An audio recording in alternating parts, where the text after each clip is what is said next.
So hi, my name is Sylvia Leggette. I'm a junior at Tuskegee University, and this summer I was assigned to the Van Eck Lab, where my projects were focused on improving implanted bioengineering efficiency. So CRISPR-Cas9-based genome editing is a powerful tool for producing targeted mutations, but one problem with that whole system is that it relies a lot on tissue culture, which is very time and skill intensive.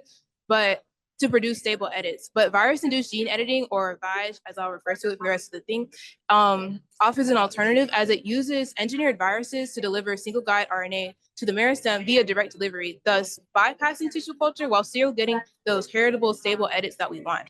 So, and the tobacco rotavirus has been shown to be successful using the system in tomatoes with limited efficiency. But one major problem with this whole virus system is that many plant species exclude viruses from their meristems as a defense mechanism. But our target genes, DCL and RDR, encode key proteins involved in viral defense. So our main hypothesis is by locking these genes out and creating loss of function mutant lines, we can then increase the efficiency of VIGE. So that being said, our main project objectives are to create loss of function mutant lines and identify those mutations, introduce a high Cas9 expressing cassette to those mutant lines, and then do VIGE targeting PDS, which is a chlorophyll biosynthesis gene on these lines. So the workflow with this project begins with the generation of the mutants. This was done using CRISPR-Cas9 and tissue culture, which is depicted right here.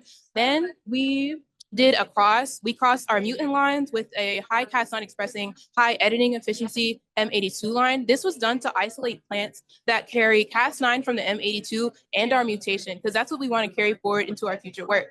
So the cross generated the F1 generation, and after which I did VIGE targeting PDS as our reporter gene on these mutant plants. So the main conclusion is that everything worked, and our results show us that the VIGE targeting that we had photo bleaching symptoms, which means our VIGE targeting PDS worked. Our sequencing results confirm that we were able to successfully lock out those genes, and our Western blot results confirm that we have good Cas9 expression within all of our lines.